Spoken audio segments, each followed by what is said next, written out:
everybody, it is Professor Parish, and welcome back to English 109. This is going to be week 10, if you can believe it. Week 10 of class. Crazy, right?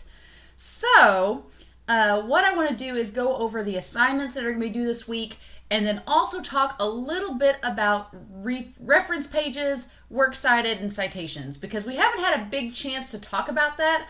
I know a lot of you have been putting your sources at the end of your paper, which is awesome, and I want to talk a little bit about how to reference those moving forward, because it's something that you are going to run into with your other college classes, especially with English 121 and 122. So I want to make sure everybody is kind of at least practicing it for these last two papers and getting a good reference on what to do. So first, I do want to go over what the assignments for the class are.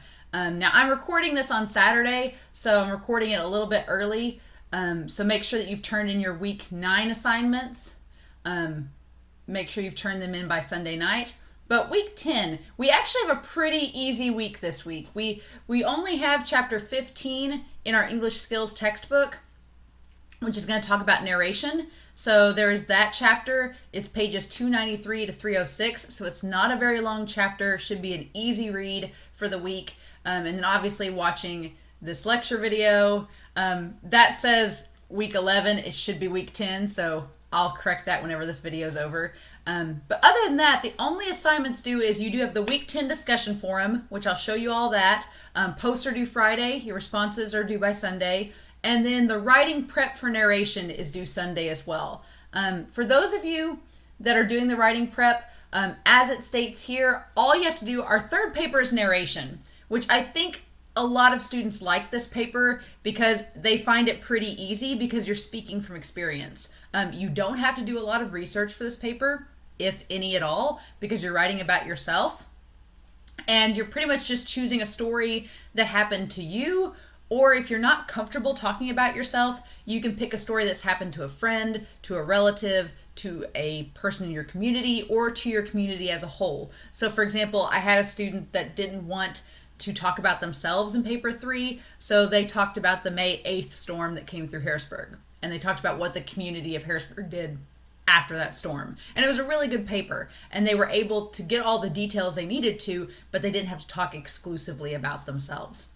I've had people write about giving birth. I've had people write about moving, people writing about experiencing college for the first time. There's so many topics you can talk about. It just has to be something that relates to yourself, a family member, a friend, or someone in your community. And it has to be, nonfiction. It has to be something that's a real event. So for the writing prep, I want to know what your topic is.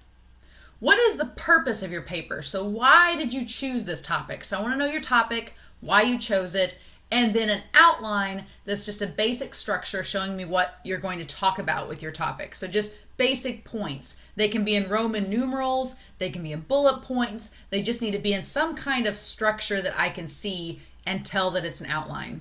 Okay? I'm not looking for your full paper or full draft. I just want to know what's your topic, why'd you pick it, and what are the points you're going to talk about. So it should be a very easy assignment. Just giving you a framework to work with, to write with, and letting me know what you're going to write about. That's pretty much it. That's all the writing prep is this week. As far as the discussion forum, I'm going to go down to week 10. Week 10's discussion forum this week is discussing narration. So this short video, watch after you've read chapter 15. In the video, it's going to talk about the importance of narrators, the importance of them in a narrative piece of writing. So questions 1 through 3. Question 1 is asking, based on the video in chapter 15, what is the importance of a narrator in a narrative piece of writing? So why do we have to have a narrator? What's their function? Question 2, Robert Downey Jr., his character Harry is in the video. There's a clip from the movie Kiss Kiss Bang Bang, which is a lot of fun. How is this different than a typical narrator? So to answer that, you need to watch the video to answer the question. And then 3, how could you use narration or a narrator? How would you use that in your own writing assignment? So how do you plan to use the concept of a narrator? So those 3 questions, that's pretty much it. The video is not long. I just want to know your answers to your question by Friday, and then by Sunday, respond to at least 2 of your peers. So those are the 2 main assignments for this week. Otherwise, let's talk about, let me pull this up here. Let's talk real quick before we end this video about citation. So some of you are including links to your assignments, to your sources in your paper, which is good, but I want to kind of, here we go. I want to go over what we do for those. So at the end of your paper, anytime you use research, this can be a source on the internet, an interview, a picture, your textbook, anytime you use a book or a source that is research that you quote word for word or that you reference in your paper, you have to cite the source. It's incredibly important to give credit where credit is due and to give credit for people that have given you the content that you use in your paper. So at the very end of your paper, anytime you use research, you will create what we call a works cited page. And you'll label it like this. You'll center the title. Now your actual citations they're usually aligned to the left, so they are not centered. So what you do for your source, most of you are just copying and pasting links, which I've been pretty lenient on so far, but this third paper you may not need research for, but your last paper you will. And I'm going to be a little bit harder on how you're citing your sources for the last paper because you're going to need to know MLA and how to cite for English 121 and definitely English 122. So with that being said, what you normally do is there's a pretty standard formula. If I have an online source, I always do author last name, comma, first name, period, the title of the web page or web article in quotation marks, and then the website, and I'll put that in italics, and then the publisher, date, and a link. So for example, I could do Parish, Rachel. I could do my web article. Let's say I did it in the New York Times. I'd do NY Times, and that's the website, and I would italicize it. The publisher is the New York Times. So a lot of times your website and publisher are going to be similar. And then let's say the date was today, so I would put 17 for October 2020, and then the link. And the link is usually this little URL that everybody gets. They're like, oh, nytimes.com/my. So it'll look something like that. That will be your citation.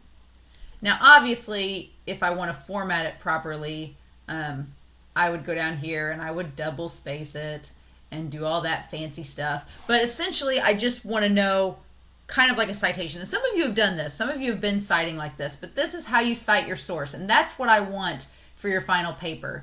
I want to know who the author is, what the title of it was, where'd you find it, when was it made, and then what's the link to it so I can check it out myself. That's fine. If you cite your textbook, for example, looking at our English skills textbook, I'm going to say, get out our English skills and actually get it right. So I've got our book here. If I look at our textbook, obviously the title of it is right there, but I want to know who the authors and the publishers are. So Langan, John Langan. So I'm going to do Langan, John, and then I'm going to do English skills. Now notice it says 10th edition on the book. I'm going to make sure that I put that down. I'm going to italicize the title of my book because it's a big book. And then McGraw-Hill is the publisher and the date it was published. If I look on the inside cover here, right before my table of contents, it should tell me a date. And it does. It says that this was published into the latest edition was 2012. So I'm going to do 2012, and then McGraw-Hill is the publisher. That's it. That's how you publish. That's how you cite a book. It's pretty easy. So if you ever need to cite our book for anything, that's how you do it in MLA. So that's kind of what I'm looking for on your works cited page. Like I said, paper 3 is a narrative, so you probably won't cite anything. It'll probably just be from your own experience, so you don't have to have a works cited page, but your last paper will have sources. So you'll need to create something like this. Now, some of you, I may have commented in your last couple of papers that you needed to cite in text. And what that means is just if you actually use the research in the paper itself, you not only have to have this works cited page at the end, but in the essay itself, you need to reference where you got that information from. So let's say, for example, that I'm writing this paragraph and I say, author Alan notes how students are more stressed than ever before. And I'll say up 20% from 2012.